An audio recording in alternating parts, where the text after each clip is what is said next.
Assalamualaikum Sobat Tirai Gaib. Salam jumpa di channel cerita horor. Di channel ini akan kami ajak kalian menelusuri dunia mistis yang tegang dan menyeramkan. Silahkan subscribe, like, komen, dan share, serta nyalakan tombol notifikasinya, supaya kalian tidak ketinggalan cerita terbaru dari channel kami. Yang sudah subscribe, semoga diberikan umur panjang, kesehatan, dan berlimpah rezeki serta selamat dunia akhirat. Di tengah hamparan perbukitan hijau yang bergulung lembut dan aliran sungai jernih yang mengalun tenang, terletak sebuah desa kecil bernama Sidorejo. Desa ini bagaikan permata tersembunyi di antara pepohonan rindang dan udara segar yang menyegarkan jiwa. Pagi hari di Sidorejo dimulai dengan nyanyian burung yang merdu, aroma tanah basah setelah hujan, dan sinar mentari yang menembus dedaunan menari-nari di atas atap rumah-rumah bambu. Warga Sidorejo hidup sederhana namun penuh kehangatan. Mereka adalah komunitas yang menjunjung tinggi nilai gotong royong, saling membantu tanpa pamrih dalam setiap aktivitas. Dari bertani di ladang, memanen hasil bumi, hingga membangun rumah, semua dilakukan bersama-sama dengan semangat kebersamaan yang kuat. Budaya dan adat istiadat turun-temurun menjadi pondasi kehidupan mereka, mulai dari upacara adat hingga ritual penghormatan terhadap alam yang dianggap sakral. Di tengah keramah tamahan dan kedamaian itu, terkadang desah hutan dan bisik angin membawa cerita lama, kisah-kisah mistis yang diwariskan para tetua, mengingatkan bahwa Sidorejo bukan hanya tempat yang indah, tetapi juga sarang misteri dan kekuatan yang tersembunyi di balik keheningan malam. Siang itu langit tampak kelabu meski belum sore. Awan menggantung berat di atas desa Sidorejo.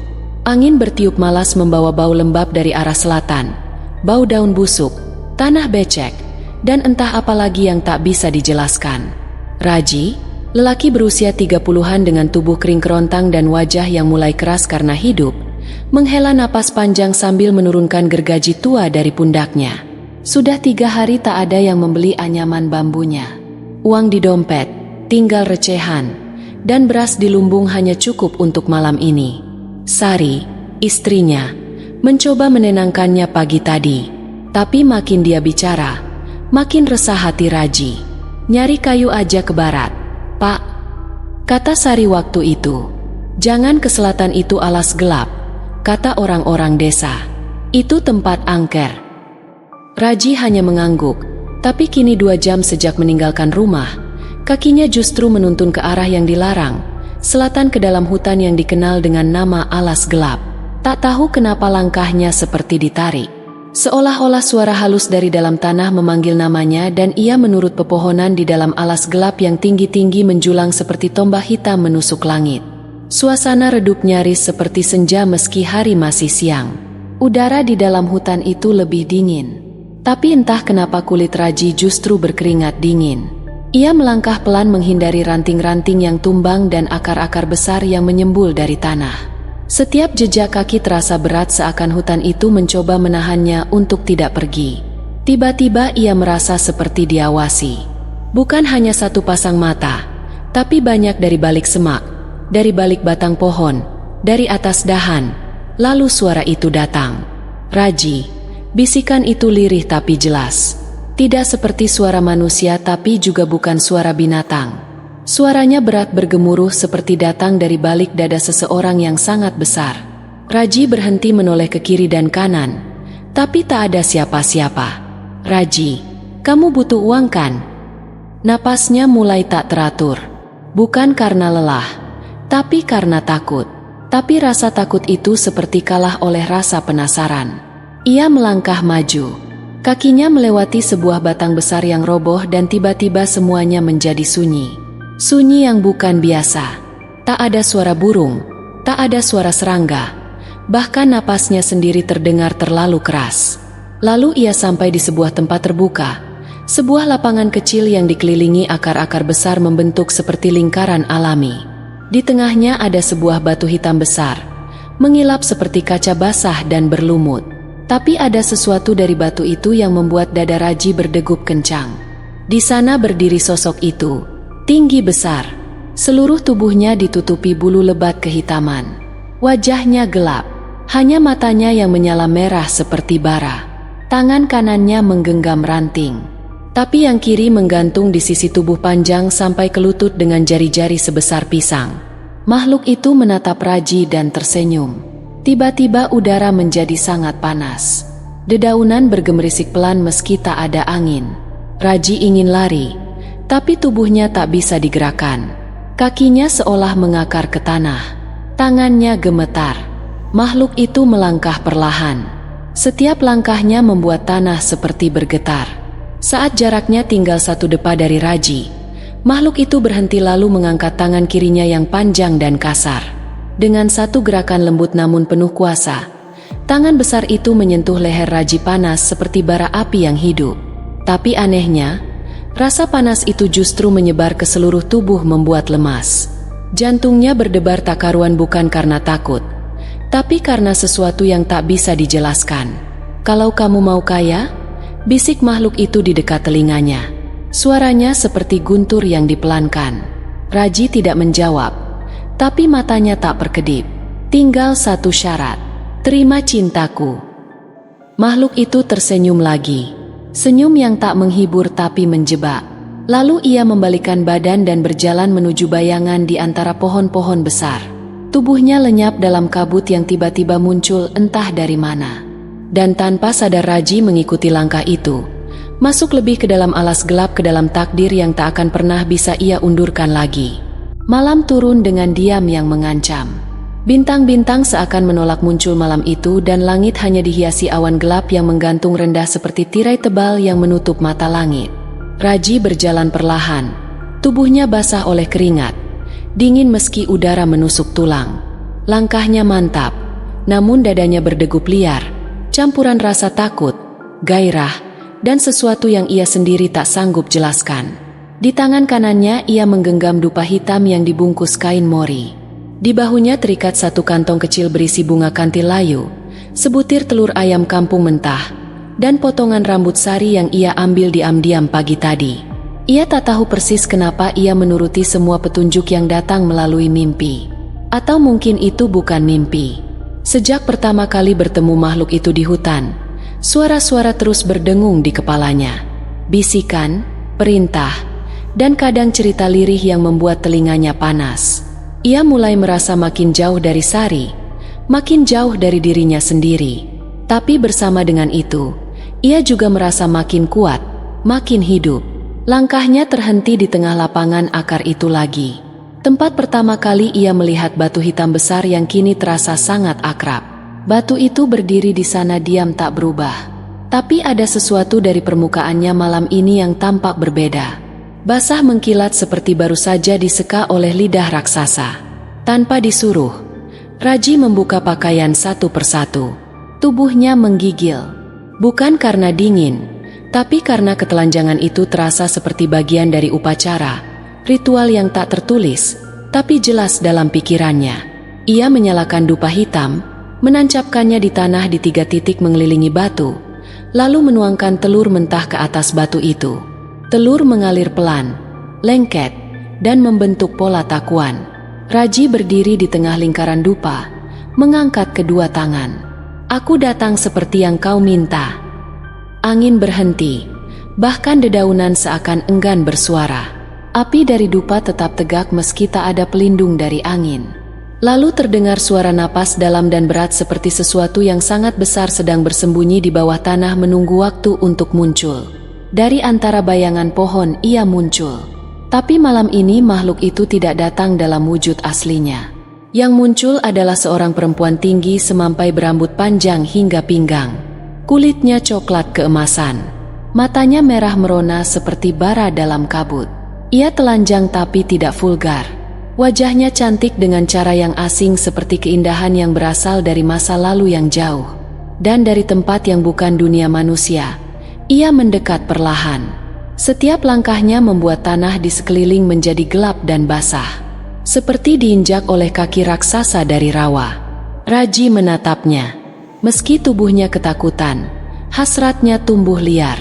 Perempuan itu mengangkat tangannya lalu menelusuri dada Raji turun ke perut hingga ke pusar. Sentuhannya dingin, tapi meninggalkan bekas panas di kulitnya. "Kau siap menerima aku?" bisik perempuan itu. Suaranya serak basah seperti suara yang keluar dari tenggorokan batu. Raji mengangguk. Tak ada kata lain yang keluar dari bibirnya. Berikan dirimu dan kau akan kuberikan dunia. Ia mendorong Raji pelan ke batu hitam. Lelaki itu terdorong dan bersandar di sana. Punggungnya menyentuh permukaan batu yang keras dan licin. Tiba-tiba dari batu itu muncul suara seperti dengusan makhluk besar yang tertahan di dalam. Lalu darah dari celah batu. Darah mulai mengucur, merah tua, kental, berbau amis yang menusuk hidung.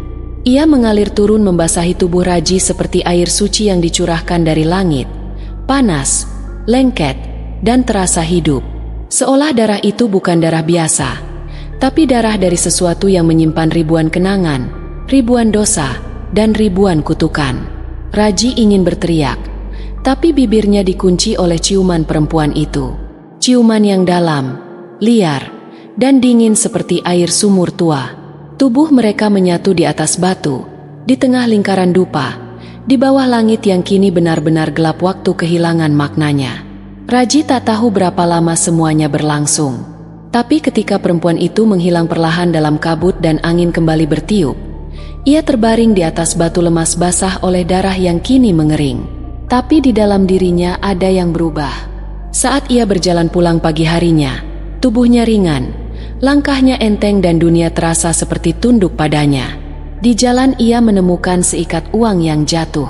Di rumah Sari berkata, ada orang yang datang memesan 200 anyaman sekaligus sesuatu yang belum pernah terjadi sebelumnya.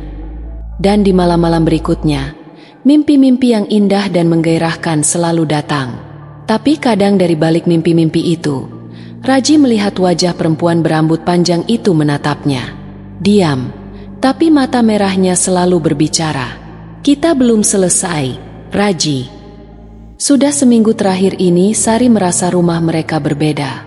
Tidak dalam arti fisik, dinding masih dari gede bambu, genteng masih dari tanah liat, dan aroma kayu bakar masih sesekali menyapa dari dapur. Tapi ada sesuatu yang tak terlihat. Sesuatu yang membuat bulu kuduknya berdiri setiap kali ia sendirian di rumah. Raji, suaminya, berubah. Awalnya Sari senang. Setelah bertahun-tahun hidup dalam kekurangan, kini dapur mereka selalu terisi. Raji mulai membawa uang dalam jumlah yang tidak masuk akal.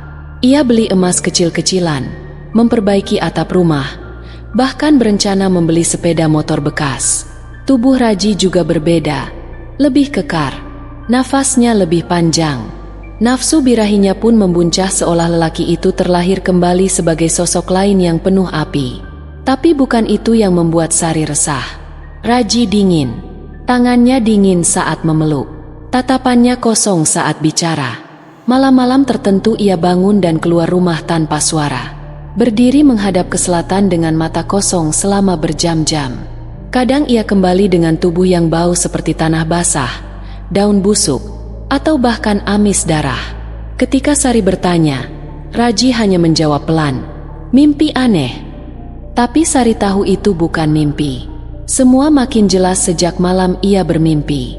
Mimpi itu nyata, terlalu nyata. Ia melihat dirinya terbaring di ranjang. Tubuhnya berat, tak bisa bergerak.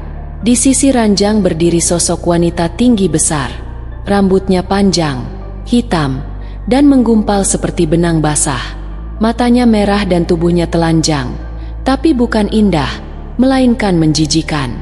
Kulitnya gelap keabu-abuan seperti arang. Tapi yang paling mengerikan, ia tidur memeluk Raji seperti sepasang kekasih. Sari ingin berteriak, tapi tenggorokannya seperti disumpal. Sosok itu menoleh perlahan ke arahnya dan tersenyum. Senyum yang membelah pipinya hingga ke telinga memperlihatkan gigi-giginya tajam dan lidah yang panjang menjulur seperti ular. Sari terbangun dengan nafas tersengal. Keringat membanjiri tubuhnya. Ia menatap ke samping. Raji masih tidur, tapi tubuhnya bergerak pelan seperti sedang dipeluk tidak sendiri. Sari tak bisa tidur malam itu. Sejak malam itu, mimpi-mimpi ganjil terus berdatangan. Kadang berupa jerit tangis anak kecil dari balik sumur. Kadang perempuan yang menyisir rambut panjang di depan cermin retak. Dan selalu ada rambut hitam panjang yang muncul di dalam mimpinya menjuntai dari atap, dari lubang bambu, dari balik kasur, dari dalam perutnya sendiri. Sampai suatu malam, hal itu tak lagi hanya mimpi. Malam itu sunyi, sangat sunyi. Bahkan suara jangkrik pun absen seolah takut bernyanyi. Sari tidur sendirian karena Raji katanya sedang tidak bisa tidur dan duduk di luar rumah. Sekitar pukul 2 dini hari, Sari terbangun karena merasa dingin luar biasa. Selimut sudah menutup tubuhnya, tapi dingin itu menusuk sampai ke sumsum. Ia memeluk dirinya sendiri. Matanya mengejap mencoba menyesuaikan diri dengan kegelapan. Dan saat itulah ia melihatnya. Rambut menjuntai dari langit-langit rumah, hitam panjang basah. Beberapa helainya bahkan menyentuh lantai bergelombang seperti cacing yang menggeliat. Rambut itu tanpa hidup, bergerak perlahan melambai seperti ditarik angin tak kasat mata. Sari membeku, matanya melebar, tenggorokannya tercekat. Ia mencoba mengeluarkan suara, tapi hanya bisikan lirih yang keluar. Pelan-pelan ia mengikuti arah rambut itu ke atas. Dan di sana samar-samar di sudut langit-langit ada sesuatu. Sosok tubuh menggantung terbalik. Ia menempel di langit-langit seperti kelelawar raksasa. Rambutnya yang menjuntai itulah yang dilihat Sari. Wajahnya tersembunyi di balik rambut. Tapi dari sela-selanya, dua mata merah menyala tampak menatap langsung ke arah Sari. Tubuh itu bergerak turun perlahan seperti tetesan malam yang jatuh dari langit. Rambutnya mengelilingi ruang memenuhi dinding dan dalam hitungan detik Sari merasa seperti tenggelam dalam laut rambut hitam yang berlendir. Tiba-tiba suara pintu terbuka. Raji masuk dan anehnya rambut itu menghilang seketika. Seolah tak pernah ada. Tapi Sari tahu apa yang ia lihat nyata. Raji hanya menatapnya sebentar lalu berkata dengan datar, "Tidurlah, malam masih panjang." Dan saat ia membaringkan diri di sebelahnya, Sari mencium bau yang amat dikenalnya. Bau rambut, basah tanah dan darah. Kabut turun lebih awal minggu itu. Tipis dan putih seperti selimut kain kafan. Menyelimuti jalan-jalan sempit desa Sidorejo sejak lepas asyar. Orang-orang mulai mempercepat langkah ketika berjalan pulang dari ladang. Udara terasa berat seakan mengandung sesuatu yang tak kasat mata namun menekan batin dan tubuh mereka. Pagi harinya geger terjadi di rumah Pak Wiryo. Seekor sapi betina miliknya ditemukan mati di kandang tergeletak dengan leher tertekuk dan mata melotot ke arah langit. Aneh sekali, tubuh sapi itu utuh tak terluka, tapi tak ada setetes darah pun tersisa. Bagian bawah tubuhnya dingin dan membiru seperti dikeluarkan dari lemari es. Anak-anak yang ikut melihat dibubarkan karena beberapa dari mereka mulai menangis. Katanya sapi itu melotot seperti manusia sekarat. Belum habis pembicaraan tentang kematian sapi itu, keesokan malamnya datang kabar dari rumah Bu Endah, istri dari Marto, tetangga dekat Raji dan Sari. Bu Endah melahirkan anak keduanya malam itu dibantu dukun beranak kampung Embokarti. Namun yang lahir bukan kebahagiaan, melainkan mimpi buruk. Anak itu tak menangis. Ketika dibersihkan, tubuhnya kecil dan tampak normal. Namun, wajahnya bukan wajah bayi, keriput. Matanya cekung dan bibirnya menyusut seperti wajah lelaki tua yang terlalu lama hidup. Bahkan dukun sampai mundur 2 langkah ketika melihatnya. Wajah itu memancarkan semacam kebencian purba. Seolah bayi itu lahir membawa dendam. Anak itu lahir tanpa denyut nadi. Bu Endah menjerit histeris. Marto duduk diam sambil menangis dalam diam. Beberapa warga berkerumun di luar. Sebagian mencoba berdoa. Sebagian lagi tak berani mendekat. Jenazah si bayi dibungkus kain putih dan diletakkan di atas tikar pandan.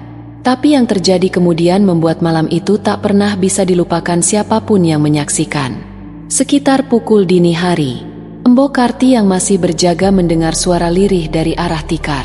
Ia mengira tikus, tapi ketika ia menoleh, tikar itu bergerak sangat pelan, nyaris tak terlihat. Ia mendekat, pelan-pelan membuka lipatan kain yang menutupi wajah jenazah. Wajah keriput itu membuka mata. Mata hitam pekat yang tidak seperti mata manusia. Matanya hidup liar dan tahu.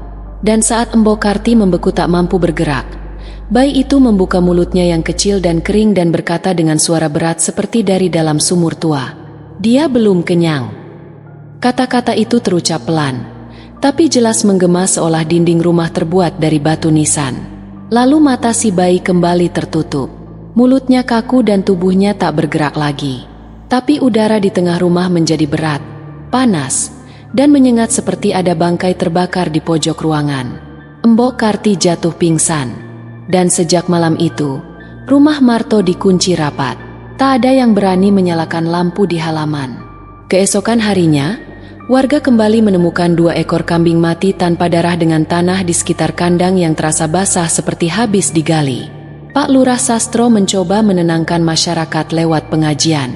Tapi bisik-bisik telah menyebar. Ini pesugihan. Sudah ada yang tumbal. Yang lain nunggu giliran. Di warung kopi dekat Simpang 4, orang-orang mulai menyebut nama Raji dengan nada pelan. Mereka melihatnya makin makmur. Hasil panennya selalu lebih baik dan tubuhnya tak seperti dulu. Terlalu bugar, terlalu segar, tapi sorot matanya kosong. Sari mendengar semuanya tapi memilih diam. Ia tahu terlalu banyak yang tak masuk akal akhir-akhir ini. Ia tahu suaminya sedang menyembunyikan sesuatu. Malam itu saat Sari hendak tidur, ia menemukan jejak kaki penuh tanah di dalam rumah menuju ranjang mereka. Tapi Raji belum pulang. Malam-malam di rumah Raji sudah tidak lagi sama bagi Sari. Suaminya pulang larut, kadang tidak pulang sama sekali. Jika datang, tubuhnya dingin, bau tanah, dan tidak banyak bicara. Sari tidak lagi mengenali lelaki yang tidur di sebelahnya. Ada sesuatu yang merasuki Raji. Bukan sekadar perubahan sifat, tetapi kehadiran lain. Sesuatu yang menyelinap dan tumbuh seperti jamur di lembabnya rahasia. Sudah beberapa hari ia mencium bau kemenyan yang samar tiap tengah malam. Padahal mereka tidak pernah menyalakannya. Bau itu muncul dari kamar, perlahan meresap ke hidung seperti asap neraka yang lembut namun menusuk. Sari mencoba tak peduli, tapi malam itu ia nekat. Ketika Raji pergi keluar, katanya untuk ke warung kopi, Sari mengunci pintu rumah dan memberanikan diri mencari sumber bau itu. Ia mulai dari kamar. Lantai bambu yang biasa pun kini terasa dingin dan sedikit lengket, seolah dipijak makhluk lain sebelum ia masuk. Dengan tangan gemetar, Sari membuka lempitan tikar dan mengangkat kasur tipis. Di bawah ranjang, ia menemukan kain putih yang digulung rapi. Dengan jantung berdebar, Sari menariknya keluar dan di dalamnya bau itu menyengat. Sebungkus kemenyan, hitam sekuntum bunga kantil yang sudah layu dan kering, serta sebuah jimat aneh berbentuk segitiga terbuat dari tulang dan rambut yang dikepang. Sari hampir memuntahkan isi perutnya saat menyadari rambut itu bukan rambut biasa. Tercium bau amis darah dan anyir seperti daging busuk. Tanpa pikir panjang, ia membawa benda-benda itu keluar rumah. Ia mencari korek dan menyulut api ke kemenyan dan jimat itu. Begitu api menjilat benda-benda gaib itu, bumi terasa bergetar. Bukan gempa besar, tapi cukup kuat hingga genteng rumah berbunyi dan dinding bambu berderak seperti hendak patah. Api berkobar sejenak dan padam dengan suara mendesis. Lalu udara menjadi sangat dingin. Seolah malam menelan semua kehangatan dunia. Dari loteng rumah terdengar suara tawa berat. Suara itu bukan suara manusia. Dalam gelap suara itu seperti berasal dari dada besar yang penuh kabut. Tertahan dan bergema tawa seperti makhluk yang sedang menyaksikan lelucon paling sadis di dunia. Dan suara itu memanggil pelan. Sari tersentak berlari masuk rumah, mengambil lampu teplok dan mengarahkan cahaya ke atas. Loteng rumah mereka hanyalah susunan bambu dan kayu tua. Tak ada apa-apa di sana, kecuali bayangan gelap yang bergerak melintas cepat seperti sesuatu merayap di langit-langit. Dengan tubuh menggigil, Sari kembali ke kamar. Tapi apa yang ia lihat membuat dunia seolah berhenti berputar. Raji ada di dalam kamar. Ia berdiri telanjang di depan. Ranjang punggungnya menghadap ke arah Sari. Tubuhnya seperti sedang bergerak maju mundur. Di atas ranjang ada sosok perempuan telanjang dengan tubuh besar berbulu hitam lebat. Tubuh itu membelai Raji dengan tangan panjang dan kuku-kuku tajam. Sementara matanya merah darah menyala seperti dua bara api. Sari membeku. Nafasnya tercekat. Dia tak bisa berteriak, tak bisa bergerak. Tapi makhluk itu menoleh. Mata merahnya menatap langsung ke arah Sari. Wajahnya menyeringai dan dalam suara dalam dan menggelegar yang berasal entah dari mana, ia berkata, "Suamimu sudah jadi milikku." Tiba-tiba semua lampu padam. Gelap total. Tak ada suara selain jantung Sari yang berdetak liar dan napas kasar Raji yang seperti binatang tengah memuncak. Lalu suara itu menghilang. Ketika lampu teplok menyala kembali, Raji terbaring sendiri di ranjang. Terlilit sarung tampak tidur seperti biasa.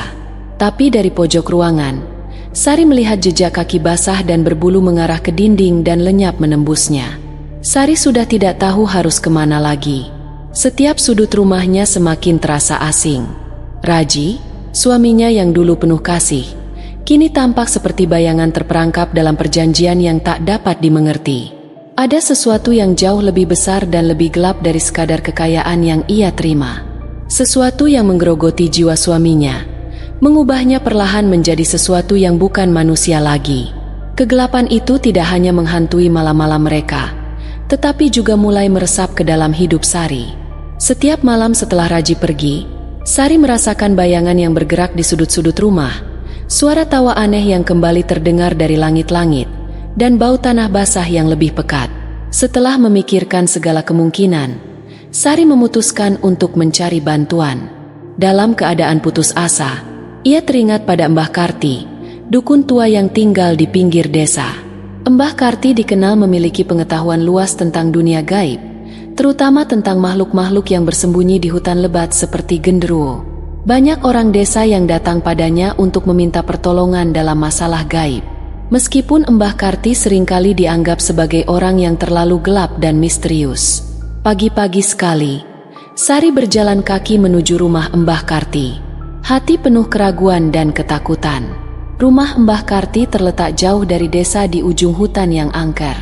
Dinding rumahnya terbuat dari bambu tua dikelilingi tanaman merambat yang menutupi hampir seluruh bangunan. Begitu Sari mengetuk pintu, suara langkah kaki berat terdengar di dalam. Dan akhirnya Mbah Karti muncul dengan wajah tua yang keriput. Matanya yang tajam seperti bisa menembus jiwa. Mbah Karti menatap Sari dalam-dalam seolah mengenali kedatangannya dan berkata dengan suara parau, "Kau datang ke tempat yang salah." Namun Sari memohon, "Tolong bantu aku. Suamiku sudah berubah. Ada yang salah dengan dirinya. Ada sesuatu yang menguasainya." Mbah Karti mengangguk pelan dan ia mempersilakan Sari masuk. Dalam ruangan kecil yang dipenuhi asap dupa, Mbah Karti mulai bercerita tentang genderuwo. Makhluk yang menurut cerita rakyat sudah berabad-abad menghantui tanah Jawa. Makhluk itu katanya bukan sekadar roh jahat atau jin. Genderuwo adalah makhluk penghisap jiwa yang menyerupai pria atau wanita dengan tubuh besar berbulu hitam lebat dan mata yang menyala merah seperti bara api. Mbah Karti menjelaskan bahwa setiap orang yang terjebak dalam perjanjian dengan genderuwo akan menjadi laki-laki peliharaan atau perempuan peliharaan. Makhluk itu akan datang pada malam-malam tertentu untuk mendapatkan nafsu mereka sebagai persembahan. Dalam kasus Raji, setiap Jumat Kliwon tubuhnya akan menjadi penghormatan bagi genderuwo memenuhi keinginan makhluk itu yang tak pernah puas. "Kau harus menyelamatkan suamimu," kata Mbah Karti. Suaranya bergetar penuh keputusasaan. "Kau harus menghentikan perjanjian itu atau kau akan kehilangan dia selamanya." Namun sebelum Sari bisa bertanya lebih lanjut, sesuatu yang tidak terduga terjadi. Tiba-tiba tubuh Mbah Karti mulai bergetar hebat. Sari terkejut melihat tangan Mbah Karti gemetar dan mulutnya mulai terbuka mengeluarkan suara serak yang semakin dalam, bukan suara yang biasa. Mata Mbah Karti berubah menjadi merah menyala dan suara yang keluar dari mulutnya bukan lagi suara Mbah Karti, melainkan suara berat yang mengerikan penuh kebencian. "Raji, Raji, kau sudah jadi milikku." Kata-kata itu terucap berulang kali seakan-akan datang dari kedalaman bumi, berat dan menggema. Lalu Mbah Karti menjerit. Suaranya berubah menjadi jeritan penuh penderitaan yang sangat keras.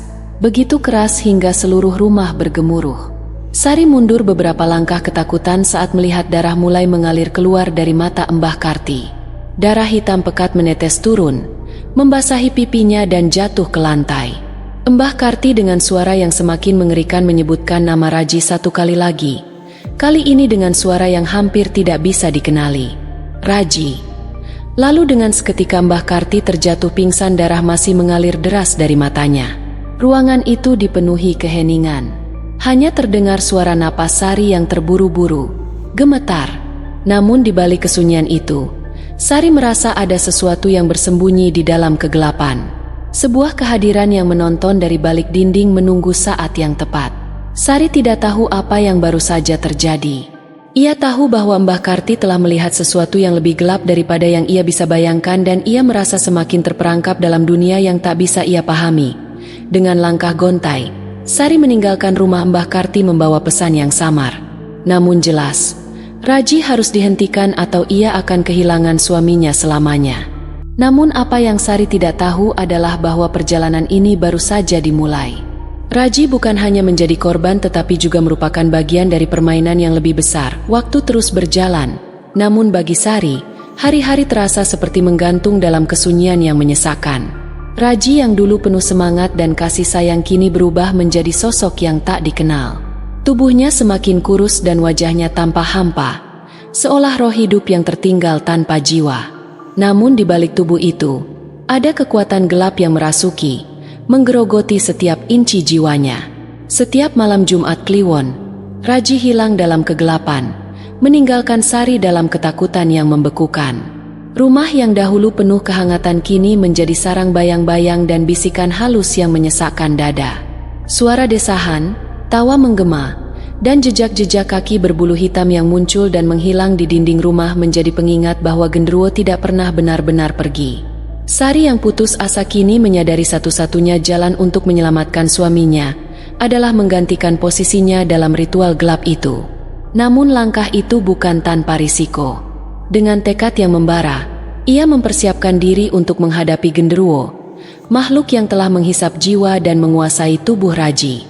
Di tengah kabut merah yang menggulung, Sari berdiri di lingkaran batu hitam, membakar dupa hitam dan memegang bunga kantil sebagai penawar. Tubuhnya gemetar, namun mata yang kosong itu dipenuhi keberanian yang tak terpadamkan. Saat Genderuwo muncul, dengan tatapan menyala dan suara menggelegar, Sari menatap balik tanpa gentar. Pertarungan batin dan jiwa pun terjadi. Kekuatan gelap yang menjerat Raji dan keberanian Sari yang berusaha merengkuh cinta sejati dan kebebasan. Meski tubuhnya terkoyak oleh hawa dingin dan sentuhan api neraka, ia tak menyerah. Waktu berlalu, dan legenda desa Sidorejo pun berubah, tentang seorang wanita yang berani menantang makhluk gelap demi cinta dan pengorbanan, menjadi cahaya yang menembus kelamnya malam, meski bayang-bayang Genderuwo masih selalu membayang, menunggu saatnya kembali muncul. Cerita itu tetap hidup, di antara bisikan angin dan gemerisik dedaunan, sebagai pengingat bahwa cinta sejati kadang harus diuji oleh kegelapan terdalam.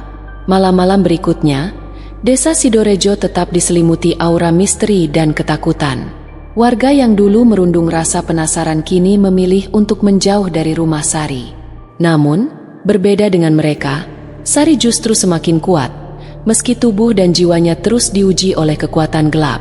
Setelah ritual panjang dan penuh penderitaan, perlahan Sari merasakan perubahan. Suara-suara aneh mulai mereda, dan hawa dingin yang dulu menusuk hingga ke tulang mulai menghilang.